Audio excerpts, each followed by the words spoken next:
सभी भाई बहनों को जय मसीह की। आइए हम प्रभु के वचन को सीखने से पहले प्रार्थना करें। धन्यवाद सर्वशक्तिमान दयालु प्रेमी पिता परमेश्वर यीशु के नाम में आपका धन्यवाद करते हैं प्रभु इस सुंदर समय के लिए। हे खुदावन, आज हमें अपने जीवित वचन को दे। जो वचन हम पढ़ते सीखते हैं समझते हैं उनमें हमें आशीष दे। एक एक वचन हमारे हृदय के पट्टे में लिखाने पाएँ ताकि हम अपनी आत्मिक जीवन में उन बातों को स्मरण करके आगे बढ़ने पाएँ। दया कर प्रभु, पवित्र आत्मा आप ही मेरे टीचर, आप ही हमारे सिखाने वाले हैं। ये दुआ प्रभु यीशु मसीह पवित्र नाम में, आमीन। Praise the Lord. आइए हम एक वचन पढ़ते हैं, मत्ती रचित सुसमाचार उसका 28 अध्याय उसका 18 से 20 वचन तक। यीशु मसीह का स्वर्गारोहण हो रहा था। उसी समय उसके सभी चेले उसके पास थे और उसने जाने से पहले अपने चेलों को ये आज्ञा दिया। उस वचनों को हम पढ़ते हैं। यीशु ने उनके पास आकर कहा, स्वर्ग और पृथ्वी का सारा अधिकार मुझे दिया गया है, इसलिए तुम जाओ, सब जाति के लोगों को चेला बनाओ और उन्हें पिता और पुत्र और पवित्र आत्मा के नाम से बपतिस्मा दो और उन्हें सब बातें जो मैंने तुम्हें आज्ञा दी है मानना सिखाओ। और देखो, मैं जगत के अंत तक सदा तुम्हारे संग हूँ।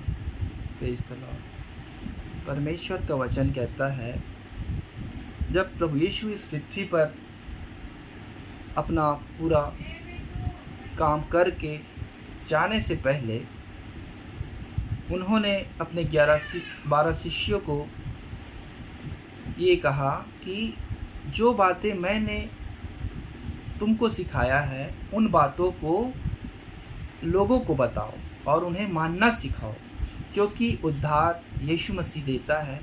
यीशु कैसे इस पृथ्वी पे आया, स्वर्ग को छोड़कर जन्म लिया इस पृथ्वी में, और हम पापियों के लिए, सारे मानव जाति के लिए उसने कैसे दुख उठाया और हमें श्राप से, बंधन से छुड़ाया और हमें एक आत्मिक संतान बनने के लिए एक अधिकार हमें दिया है, जो हमें यीशु मसीह को विश्वास करके पाते हैं।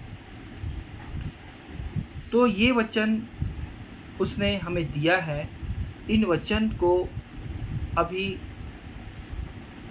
पास्टर लोग अपने कर्तव्य समझकर हर जगह प्रचार करते हैं और सिखाते हैं, समझाते हैं।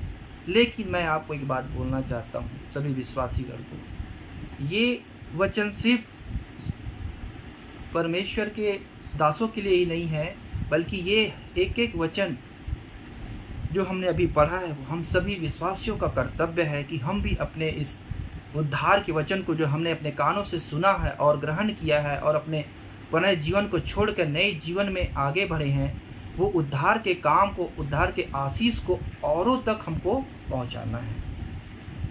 इसलिए इन बातों को ध्यान में रखकर हर एक विश्वासी अपना जिम्मेवारी ले। और हमने नया जीवन पाया है, वैसे ही हमारे और भी भाई बहन हैं जो पाप में जी रहे हैं, जिनको कुछ मालूम नहीं है, तो उन तक भी वचन को हमें पहुंचाना है और प्रभु यीशु मसीह के आने से पहले उन्हें उस नरक से हमें बचाना है झपट कर।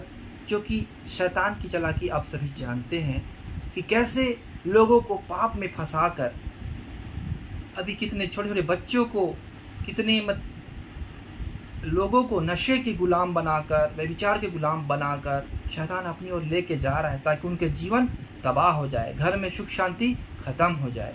लेकिन परमेश्वर ने जो वचन हमको दिया है वो आनंद का है, जीवन का है। उन वचनों को हम गंभीरता से लें और हम जैसे बचे हैं अपने आत्मा में, प्रभु में, वैसे ही और भाइयों की आत्माओं को हम बचा सकें और बहनों की आत्मा को हम बचाएं। ये हम हरेक की जिम्मेवारी है। इस सुबह के समय में मैं यही वचन आपके सामने रखता हूँ। इन वचनों को हर एक भाई बहनों के तक आप पहुँचाएँ किसी न किसी बहाने से। चाहे आप अपने पड़ोसी को बता सकते हैं, किसी भी को बता सकते हैं, अपने फ्रेंड को बताएं, ताकि वो उद्धार पा सकें और अपने आत्मिक जीवन में आगे बढ़ सके। क्योंकि ये पृथ्वी का हमारा ये डेरा ज़्यादा समय के लिए नहीं है, हमारा आत्मा का एक नया जीवन है। तो तो उस आत्मा में नया जीवन पाने के लिए उन हर एक तक इन सुसमाचार को पहुंचाना हम हर एक का कर्तव्य है। इन्हीं बातों को मैं आपके सामने रखा हूँ। मैं विश्वास करता हूँ आप हर एक जितने परमेश्वर के लोग हैं वे हर एक इन बातों इस वचनों को आगे बढ़ाएंगे और आप जिस परिस्थिति में रहते हैं उसी परिस्थिति में आप प्रभु की सेवा करें, प्रभु की सेवा में अपना हाथ बटाएं। क्योंकि जरूर नहीं कि आप पास्टर ही बनेंगे उसके बाद ही आप प्रभु के काम को, प्रभु के वचनों को आप बताएंगे, ऐसा नहीं है। एक आप विश्वासी हैं, आपको उद्धार का वचन मिला है तो आप लोगों को बताएं ताकि आपके द्वारा लोग आशीष पाएं। इस वचन के द्वारा हम सबों को प्रभु आशीष दे। सबको जय मसीह।